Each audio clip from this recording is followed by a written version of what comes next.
It's movie awards season. From the Golden Globes to the Academy Awards, last year's slate of movies are receiving their accolades. And who could forget, of course, the crown jewel of movie award season, the PluggedIn Movie Awards, obviously. We at PluggedIn have put our heads together, as well as a year's worth of reviews, to determine our list of nominees. We sorted these nominees into 4 distinct categories, with 5 nominees in each category. Now, we'll reveal the winner of each individual category later on, but for now, we wanted to present you with a list of nominees. We hope this list of nominees will be helpful for you to consider as you navigate which movies would be appropriate for your family. So, without further ado, our first category, Best Movie for Kids. If you're going to kidnap the aunt of the world's politest bear, then you'd better prepare yourself to be fixed with his hard stare. When Paddington's Aunt Lucy goes missing from her bear retirement home in Peru, Paddington leaves his home in England to find her. His adoptive family, the Browns, tag along in order to support him and get in some quality family time. There's a little bit of mysticism at play here, including some vision-like dreams and ghostly apparitions. We learned that Aunt Lucy didn't just disappear, she was bear-napped. And bad guys who tell lies cause much of the chaos and peril that we witness here. But Paddington doesn't let any of that get him down. Even when others are misbehaving, he's still a persistent optimist, and he continues to look for the good in everyone. The Browns don't let this dissuade them either. They're there to support Paddington, and they'll do whatever it takes to help him find his Aunt Lucy. Moreover, the trip helps the family to reconnect, even as each individual member tries to find his or her place in the world. But what really makes this movie shine, even when the going gets tough, Paddington and the Browns never stop being kind to each other or to those around them. They never stop showing love, and they never forget their manners. The movie Dog Man focuses on a pair of police partners who are great at their job. There's Officer Knight, who's not so bright, but very strong and athletic. You've got his faithful and pretty bright dog, Greg. And together they're a fabulous team. However, they get into an accident, a bad accident. And when they're rushed to the hospital, the doctor takes one look at them and says, "You know, Officer Knight, his head just doesn't work. And Greg the dog, his body doesn't work either. All is lost." Until a nurse steps up and says, "Well, why don't we sew Greg's head to Knight's body?" Which was a brilliant idea because that gave birth to Dogman, a super cop. And that's essentially what this movie's about. Their exploits, their fun. It's a goofy romp that parents will definitely be rolling some eyes over, and they'll be rolling a few eyes over some of the potty humor in the midst of it too. But all in all, the film is fun. Kids will love it. It's colorful, it's fast, and it's got some really nice statements about holding fast to family and how family has this transformative aspect about it. And that if you offer friendship to somebody, it can sort of heal the problems from the past. That's Dogman. No, that's Dogman! Should be that. In Sketch, 2 siblings named Amber and Jack find themselves fighting monsters after Amber's drawings start coming to life. When Amber was little, her art was a source of joy, something she did to express herself. But after her mom died, it became a source of concern as her art took on a much darker tone. Early viewers of Sketch were a little shocked by just how dark this film is, and certainly it is a horror story. However, the art does reflect exactly how the 10-year-old is feeling. She's trying to process her grief even as her dad and her brother are telling her that she just needs to move on. She just needs to be normal. Obviously, what Amber's going through isn't normal. She's trying to process her grief as best she can, but she really does need the support of her family, and that's what this movie is all about. When Jack and their dad realize that they've been suppressing their own pain, trying to pretend like the mom didn't die, they rally behind Amber, and together, as a family, they conquer the monsters and their own grief. Content-wise, there are the horror elements, which I already mentioned. There's also a single use of the S word and some other raw language that families might want to keep an eye out for. But the strong messages about coming together as a family, the fun adventure, and the comedic bits of this film help to balance it out, making it a powerful story about moving on from grief. There have been 19 Diary of a Wimpy Kid books 8 movies, if you can believe it or not, and all of them have their share of problems, right? But when it comes to Diary of a Wimpy Kid: The Last Straw, which is streaming on Disney+, it has a lot of heart too. Greg Heffley, who's the star of all of these Wimpy Kid stories, he is being threatened to go to military camp. In a last-ditch effort to stay home, he decides that he will join this group called the Wood Chippers. It's sort of a scout-type troop, and his dad will come along and help him do some of these badges to help him improve his character. Unfortunately, Greg thinks that he has nothing in common with his father. He thinks that the time together is going to be horrible. It turns out it's actually pretty nice. This movie has a lot of rude humor. It has some gross out moments. There are definitely some issues that come with this movie. But man, the heart of it, the father-son relationship for it, I found really resonant. And that's one of the reasons why we chose it for Best Picture for Kids. Who would have thought that a wily fox and a wholesome rabbit could save a city from disaster? Certainly not the leaders of Zootopia. But Nick Wilde and Judy Hopps proved them wrong. In the first film, the unlikely partners saved the city from a maniacal sheep. But now that the danger has passed, they realize they still have some work to do on themselves. Judy is so desperate to prove to Zootopia's police force that she and Nick are valuable assets that she starts to neglect her partner's feelings. Meanwhile, Nick withholds those feelings because he's too insecure to admit what he really wants. Zootopia 2 is filled with winking nods to moms and dads in the crowd. For instance, we see a reference to The Silence of the Lambs. Rather, what you might want to look out for are the perilous moments, dangerous animals, and occasional betrayal that occurs. Additionally, there's some potty humor that you may not want your kids to mimic. But all in all, those problems are very navigable. Zootopia 2 shares a powerful message about conquering prejudice and celebrating our differences. All right, that wraps up our nominee list for Best Movie for Kids. Next up, Best Movie for Teens. For as long as anyone can remember, the residents of the rugged Isle of Carpathia have been at odds with the mysterious and ape-like monsters known as Ochi. That begins to change when Yuri, a young girl from a broken family, finds a baby Ochi lost and injured in the forest. The creature is smart and friendly, and Yuri begins to think that these Ochi aren't as monstrous as she's been led to believe. She decides to return the baby Ochi to its family on the other side of the island, which kicks off an adventure that unexpectedly mends her own family as well. The Legend of Ochi is a throwback to the fantasy adventure films of the 1980s, and it tells a heartfelt story full of incredible practical effects. Characters display bravery, compassion, and eventually, forgiveness. So why is it on our teen nominee list? Well, like its 80s movie predecessors, the language found in this film, while infrequent, can get harsh.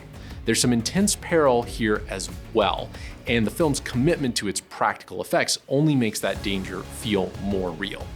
And to be frank, there are a few moments in The Legend of Ochi that are downright strange. The Legend of Ochi won't be for everyone, but those who navigate those issues will find an endearing adventure with hopeful and heartfelt messages about the importance of family.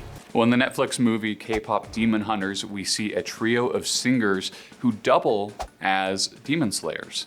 Now, these singers do this to protect the world, but when the demons decide to form their own K-pop band in order to draw fans away and corrupt them that way, well, they're not really sure what to do, especially one of the members who is hiding some secrets of her own. Now, K-pop Demon Hunters, we understand, is a very controversial pick on this list because it has divided the Christian audience in half. But because we interpreted the movie as having a very biblical depiction of how hidden shame can bring us down and how it must be exposed to the light, we felt that the movie at least warranted a discussion and a nomination so that we can dive into it a bit further. And because we understand that this movie definitely requires a lot more discernment than a child may be able to muster, we've decided to place it into our teen category for consideration. Everything is going great for the Fantastic Four on Earth 828. They're the world's protectors, universally beloved. What's more, Reed Richards and Sue Storm, 2 members of the team, have found out they're pregnant. Yes, everything is, dare I say it, fantastic. That is, until they learn about a very large, very hungry cosmic being named Galactus that is coming to devour their world. Figures, right? In the Fantastic Four First Steps, Marvel's first family joins the MCU canon in a film that majors in family and dials down typical Marvel movie content concerns. Now, that isn't to say that there are no content concerns. Superhero movie violence shows up, as well as some foul language as well. And viewers, quite understandably, might wish that one character, the Silver Surfer, would put on some more clothes. But the movie is cleaner than most superhero flicks, and families with teens will be able to enjoy a fun movie with strong messages on the beauty of family. So the quote-unquote heroes in Thunderbolts are not very heroic. You're dealing with assassins. You have a shamed Captain America. You're dealing with a whole bunch of really, really flawed fallen people. And in some ways, that's the point. When we talked about the Fantastic Four First Steps, we saw some heroes who were truly heroic, people who you could aspire to. These heroes, they are in some ways a lot like us. Not that we've killed a lot of people, but when you're talking about sort of that idea of a fallen person who's trying to do better, who's trying to take a step to furthering themselves, making themselves better, that's kind of the space that we're all in, right? Every day we fall down, every day we get up and try again and try to become a little bit closer to the person who God wants us to be. That's one of the things that resonated with me in Thunderbolts. The other thing that I really loved about this movie is that the main villain is essentially mental illness. That I thought was very, very resonant, especially in a time when you're looking at depression and anxiety are sort of running rampant, especially among teens. So the message feels incredibly timely. Now, this movie has plenty of pitfalls. There are a lot of problematic elements. It's probably a little bit worse than your typical superhero movie, but those themes, the idea of trying to be a better person, the idea of actually beating the things that you face with love as opposed to fisticuffs or superpowers, that really resonated with me, and that's why it's here for Best Movies for Teens. It's 1969, and Dr. Audrey Evans has just accepted a position at the world-renowned Children's Hospital of Philadelphia. She arrives on the job full of ideas and optimism, eager to push the bounds of cancer research and treatment. Now, suffice to say, she does encounter plenty of challenges along the way, mostly in the form of bureaucratic red tape, but Audrey perseveres through those challenges to provide better care for her patients. Audrey's Children is an inspiring biopic about the people who change the lives of sick children and their families for the better. We see characters display compassion, selflessness, and a tireless pursuit to give their patients better care. And while not its focus, the film does hold up the Christian faith in a positive light. The film does revolve around the subject of pediatric cancer, and we do see several sick children throughout the film, which can make it a tough watch. That said, most of the content concerns found in this movie should be pretty navigable for teens. And who knows, this story might even inspire those same teens to follow Dr. Audrey Evans' example and seek out ways to better care for those around them. Those were our nominees for Best Movie for Teens. Now we'll move into Best Movie for Adults. The movie Hamnet takes place during the early stages of William Shakespeare's and his wife Agnes, their life together. We see them through courtship, we see them building a family, we see Shakespeare trying to become this writer. It also takes place in the late 1500s, and so it's a time that's difficult. Day-to-day life is this sort of dirt-encrusted struggle. It's also a time of plague, and they lose their son Hamnet to that very plague. The movie wonders how much of all this misery and grief, what kind of impact did that have on Shakespeare's creation of his great masterpiece, Hamlet? And the brilliance of this film is that it looks at everything through Agnes's perspective. Content-wise, it has a sensual moment, some alcohol, drinking, and an odd mysticism in the mix, and of course, dealing with the death of a child. But therein, the film becomes this heart-wrenching, poignantly therapeutic examination of grief and the cathartic nature of art.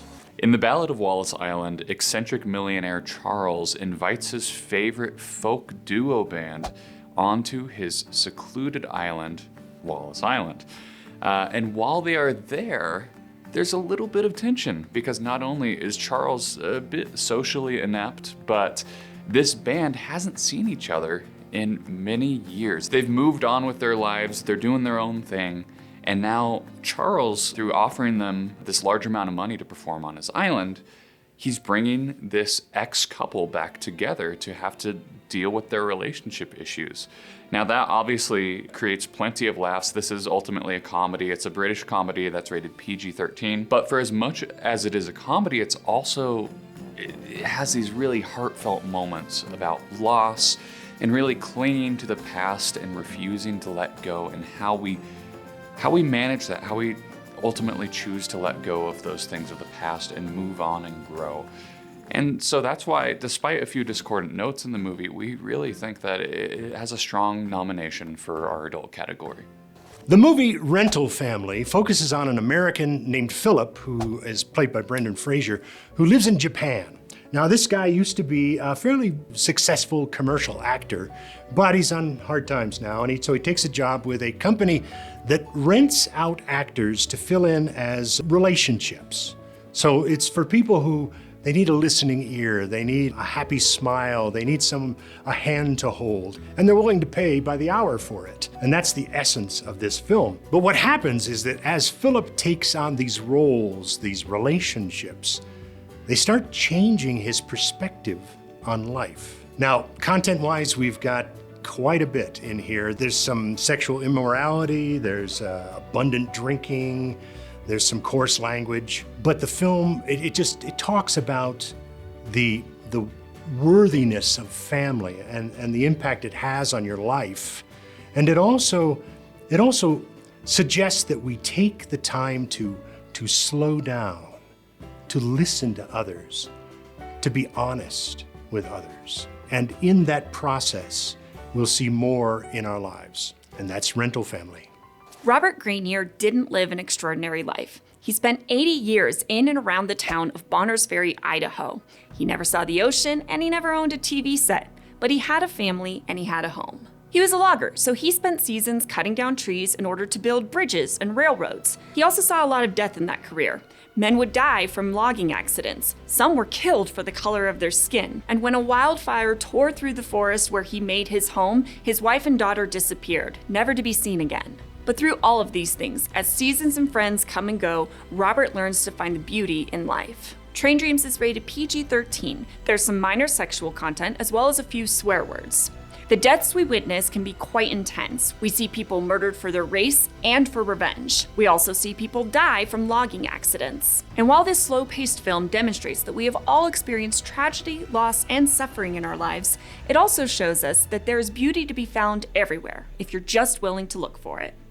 Nuremberg takes place at the end of World War II as they're sort of piecing together the Nuremberg trials. But more importantly, it focuses in on a relationship between an Army psychiatrist by the name of Doug Kelly and the infamous Nazi officer Hermann Göring.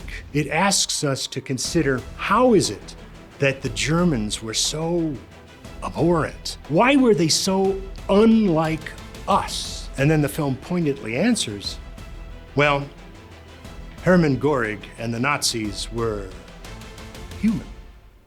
Indeed, just like us. Now, this isn't a faith film or a film that even focuses on faith, but if you look at it through the lens of faith, you see all these questions about the nature of man, the fact that we are all fallen, broken people. And even though the film doesn't suggest an answer, it wonders how we resolve that. How do we find that outside healing force, namely the grace and forgiveness of God? Again, the film doesn't go there, but there are all these questions that are raised, and they become something that you can definitely talk about after the film. Those were our nominees for the best movies for adults. Finally, our last category, Best Christian Movie. In between borders, you have a family who is fleeing their native country of Azerbaijan. The family that we're talking about, they are a family of Armenians. They're ethnically Armenian, and there's a lot of prejudice in Azerbaijan. They need to find a new home. That's really what this story is about at first. Once they flee Azerbaijan, they find their way to the United States eventually. They find new hope, they find a new home, but most importantly, they find Christ. This movie is PG-13. It is a difficult movie to watch. There are definitely some perilous moments that you need to be aware of. This is a gritty, grimy sort of Christian movie. It's not free of content. But that's one of the things that I liked about it. I think that the fact that it felt so realistic and felt so true to this family's story made it a powerful movie. In the late 1840s, famed author Charles Dickens was very anxious that his children should know the life, death, and resurrection of Jesus Christ, and so he decided to take it upon himself to make a retelling of that story. And we see that in The King of Kings. Now, The King of Kings is an animated work, and it focuses on Charles Dickens telling the story to his son Walter. Walter, as he listens to this story, begins to become so immersed in it that he finds himself actually at the events that are happening in the gospel narrative. He gets to witness so many things that Jesus does firsthand. And as the movie progresses, we get to the crucifixion. And we see a really impactful scene of how Jesus' death on the cross raises us up out of our sin and out of our shame as Jesus plunges into the depths. And it's a really impactful moment in the movie, and it makes it a great fit for our Christian category. So while the modern English vernacular that's used in the adaptation may cause a couple of the verses in the film to come across as meaning something slightly different than they actually do mean, we think that parents will be able to easily walk through these moments with their kids and be able to explain these moments deeper. Young John has been hearing about the Messiah since before he could lace up his own sandals, a mighty king who would come and right all the wrongs for the Jewish people. That sounds pretty good, and John sure hopes the Messiah is coming soon, because it'd be nice to get out from under the thumb of all these terrible Romans.